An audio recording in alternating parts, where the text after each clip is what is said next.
Welcome to Talking Giants player profiles and projections. I'm Bobby Skinner with Justin Pennick, and today we have Andrew Thomas, the fourth overall pick in the 2020 NFL Draft. Pick number one of the Joe Judge era was Andrew Thomas out of Georgia. He's 6'5", 315 years old, 22 or three. He's not 315 years old. He's 315 pounds, 22 years old. I was so eager to get to his age because you know what? Me and Andrew Thomas share the same birthday, Justin. Oh, fun fact. How old is he? He's 22. So 22. I am older than Andrew Thomas. both born on January 22nd. He's just a kid. I'm just a kid. For 2020, the plan for Andrew Thomas was to start him at right tackle, which we vehemently disagreed with, and we could talk about later why I'm glad that he ended up playing left tackle. But Soler opted out, so that changed that for good. Andrew Thomas is playing left tackle. And honestly, he started out good. Pittsburgh week one, we were thrilled. He handled Bud Dupree that whole game when he was matched up. Now, Bud Dupree had backside pressure, but it wasn't Andrew Thomas's fault. It was Scheme's fault. He wasn't missing blocks. And then it seemed to get progressively worse from that point on. Week two versus Chicago, gives up a sack. It's for a fumble. Chicago scores on that drive. San Fran, there's not a bad play you remember, but he played actually worse than he did the Chicago game, where the Chicago game was kind of just one, maybe two bad plays. A bad first half versus the Rams, but got better in that game. And then Dallas, a sack on a play action pass, fumble, return for a touchdown. Without that bad Andrew Thomas play, the Giants win that game. Then he gets suspended for the first quarter of the Washington game in week 6 because he's late to a meeting. And Parrott plays well. So, I mean, the heat is on Andrew Thomas. Like, he hasn't been playing well. He gets suspended, and then Matt Parrott comes in and plays well in that game. And then the following Thursday, on Thursday Night Football, he gives up 2 very bad sacks. And honestly, he should have given up 3, but Daniel Jones did an amazing job getting out of it and getting the ball out to Wayne Gallman. I mean, really bad. I mean, people were writing articles, stories, coaches, Paul Alexander was explaining. It was really bad for Andrew Thomas. And the fact that his rookie compadres were playing well at the time. But then it turned around. And it just happened to turn around when Joe Judge supposedly started taking more of a role with the offensive line. Week 8 versus Tampa, they changed his inside foot. And we'll get into his technique and everything. And he played well from there on out. Now, the Arizona game wasn't good. The fourth quarter, he gave a couple sacks, but a lot of that was, the right side missing their stunts and a lame duck Daniel Jones not being able to move. But he was good the rest of the season. Not perfect, but good. Justin, I'm very encouraged by the way his rookie season went. Okay, I'm not going to be mad at a guy for playing bad in the first half and good in the second half as a rookie. That's what happens with rookies. Andrew Thomas was my guy. I banged on the table for him, and he still is my guy, and I'm really excited and confident going into year 2 for Andrew Thomas. Yeah, Bobby, he was our guy. More particularly, he was your guy, heading into last year's draft. We celebrated like crazy when we picked him, and the recovery towards the second half of the year. I mean, I remember on some recap episodes that we had to finish last year, seeing that progression, and particularly even just seeing him the second time against Dallas after kind of struggling the first time against Dallas, DeMarcus Lawrence and some of the edge rushers, some of the pass rushers that they have, seeing him that second time have a really, really good game was an awesome feeling, along with winning that football game and trying to give ourselves a chance of getting into the postseason. But Andrew Thomas putting a really good stamp on the 2020 season was really, really good. So I know we're not a fan of PFF pressures. I'm not a fan of them. They really do overestimate. But I just want to put even sacks, sacks, yes. But I want to just make this point to prove a point about Andrew Thomas's season. So Andrew Thomas, PFF measured that he allowed 57 total pressures from the 2020 season. However, Bobby, 18 of those 57 pressures came from 2 games. The first Cowboy game and then the Cardinal game. 18 divided by 57, it's about 1/3. So he gave 1/3 of his pressures up in 2 games, and he basically played every game except he missed the first quarter. And that's even something that I really commend him for as well. While we praise and we love, Mekhi Becton and seeing the good things that he's doing with the Jets, missed a lot of time last year, and your best ability is availability, especially as a left tackle, the second most valuable position in the game of football. And he even had a foot injury last year. He played through that foot injury, and he improved throughout the year on that foot injury as well. So had some bad games. Really, in terms of a goal for next year, I kind of want to ask you about where you want to, where are you kind of projecting Andrew Thomas this year?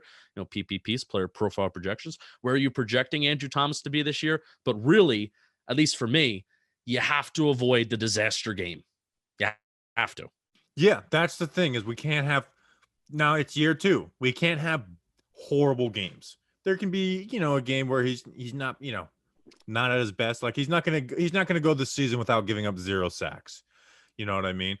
But especially with offensive linemen, how you start really does set the tone for your season and how you are portrayed, really. I mean, think of like I said, one of his curses was his rookie compadres. Well, now I didn't watch Tristan Wirfs, but everyone said he was just solid all year. So he is the outlier. Andrew Thomas, I say very confidently because I watched every single snap of all these guys basically twice. Andrew Thomas was better than Jedrick Wills, and he was better as a run blocker than him all year. As a pass blocker, he was better than him by the end of the year. And then Mekhi Becton, their pass blocking, I think, was around the same. Like, Becton gave up some sacks, had a 2-sack game against Myles Garrett the week after Andrew Thomas handled him, by the way. But Becton wasn't moving guys the same way he was at the start of the season. Now, I'm sure injury had something to do with that. And I love watching Becton play, so I hope he stays healthy.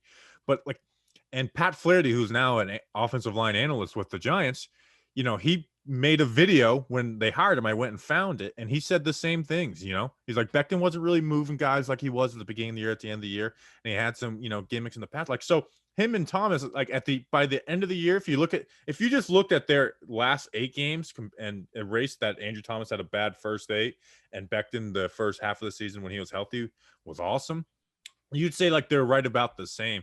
And then obviously everyone says Wirfs is better. I didn't watch Wirfs like that.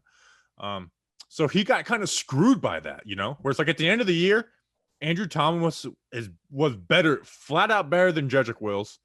And even people who like to use PFF and stuff, Andrew says that. But because Wills started better than Thomas, there's this narrative around Thomas that there isn't around Wills. I think the Seattle game. Would you say the Seattle game was his best game last year? Either that or Cincy, but both games were kind of flawless. Those two. Yeah. Granted, those weren't the best pass rushers, but Carl Lawson's a pretty good pass rusher. Yeah. It just went to the Jets, ironically. So only 2 holding penalties last year too. Find that to be kind of important. Then they came in back. Bogus. They came in. One of them was bogus. Yeah. Oh yeah, that's right. Touchdown that got taken off. Yes. That was such a bogus call. Yeah, they came in back-to-back weeks against Washington, and then on that I think it would have been a Daniel Jones rushing touchdown, right? Yes. We compared him to also the rookie tackles last year, and recently there's been some Giants people that have done some side-by-side comparisons, few different people that have done comparisons of there's a decent track record of highly touted offensive tackles getting off to a poor start their rookie year and then rebounding well and becoming one of the league's best. Now, it's not a slam dunk. I mean, you could either turn out like Eric Flowers, who was hurt his rookie year, played through an injury, and just continued to go down, or hopefully you can be like Trent Williams, who had a subpar rookie year and then became one of the league's best left tackles. Tyron Smith. Yeah. And I remember Jason Garrett referencing Tyron Smith. He's like, he struggled really, and he kind of got better and better. And that's the thing is Andrew Thomas got a lot better as the season went along. If he didn't, it'd be like, there's hope. He was a rookie, but you don't feel as right now. I feel confident in Andrew Thomas, where after week 8, I wasn't throwing the towel in. I mean, that would be silly to do with a rookie, but you are worried, oh my God, this is a rough start. And it was getting worse every single week. Let's talk about his game though. If I can get nerdy and talk about what his game is. Yeah. In the run game, he's a mauler. He moves dudes. If we haven't seen a Giants offensive lineman move dudes like the way Andrew Thomas moves him and Shane Lemieux or even Will Hernandez working double teams was beautiful. I mean, they would just clear dudes out. It was beautiful to see. And that's because he has the athleticism and strength to hang with anybody in the NFL. He has the speed to go with every pass rusher. He has the strength to go with every pass rusher. And he's got the speed and strength to get off the ball quick and move dudes in the run game. And that's why I loved him so much out of the draft. Is he had the things he needed to get better at were the things you improve on. And what were those? He would overset, and his inside foot would fall back. Now it's hard to explain without actually showing the video, but it's called his post foot. It would fall back and it would give an inside lane for pass rushers, and that is what he corrected midseason. He started lagging that foot, and this is his words, and it's something I talked about a lot in the O-line reports. He would lag that foot to shut down the inside moves, and he realized, I think once he did it one game versus Tampa and Jason Pierre-Paul, who had an awesome year, he realized, oh, I'm athletic enough for the NFL. I've got this. I can trust my athleticism to get these guys around the edge. Yeah. So now that he's got, like, his feet were the biggest thing he needed corrected, and he's like, they're not perfect right now, but they've got a lot better. And even in that Arizona game, like the worst play was actually Golden, where Golden baited him into it. And he had never seen that, where Golden had baited him as like, hey, I'm going to go inside, out, and then back in. Like, he kind of had seen how Thomas had been winning, and he baited it into him. And Golden's a good pass rusher because of stuff like that. So he got better at that. Now, things that he didn't get a ton better at his rookie season, but he did get a little better, is his hands. He was lunging like crazy, like at the start of the season. He was leaning forward, and he was getting off balance and was, allowing pass rushers to take advantage of him. He got better at that at the end of the year, but it still needs work. But that's something that does get better. Was he still doing the symbols instead of efficiently punching out straight and going at the breastplates where he's going from the outside and he's clamping? Yeah, so he still needs to get better at that. But what I like is that they fixed his feet, and I think Mark Colombo was trying to fix his hands before he fixed his feet, and I do think that was one of the big arguments that him and Judge had, because when all the the blue check marks were like, well, what could Joe Judge actually tell Thomas that that Mark Colombo wasn't already telling him? Well, they were literally fighting in practices, and one of those things was something that Paul Alexander, who's an offensive line coach for a long time and was quoted on it, was like, they had him doing all this different stuff with his hands, like machine guns hands, and punching and reloading, punching and reloading, trying to swat with one hand and punch with the other, which is some good things, but they needed to fix his feet first. And once his feet got better, everything else got better for Andrew. All right, let me ask you a final question. Blocker all year long, though. Let me ask you a final question before we wrap up here. Andrew Thomas is your guy. I want to hear what you have to say. So basically, what's the expectation for Andrew Thomas this year? Is it to perform the way that he did the second half of the season? And if he performs the way that he did the second half of the season for pretty much maybe consistently, maybe has a bad game here or there, everybody's going to have a bad game, right? But if we look at Andrew Thomas's 2021 season and it's like, okay, he performed kind of the same way that he did the second half of his rookie year, or is there an expectation that he gets better, avoid the disaster game? What is your expectation for him, Bobby? If he does that all year, which would mean he gave up like 4 sacks if he plays the way he played in the second half, and still with some pressures, you're not thrilled, but you're all right with it. But my expectation for him is, and maybe this is, he's still young, still needs to grow and get better, but be the best tackle we've had in this blue jersey in a long time.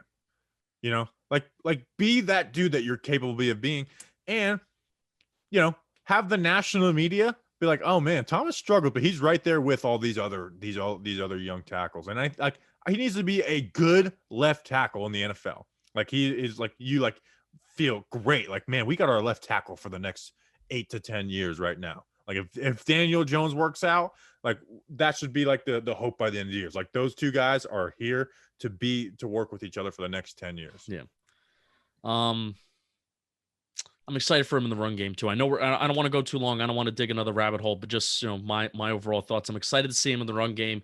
Saquon Barkley has notoriously been known for rushing better to the right side compared to the left side. So I'm interested to see if those numbers go up this year with Lemieux and Andrew Thomas kind of working together on that left side. And you get a pulling Will Hernandez too, whenever runs go to the left side too.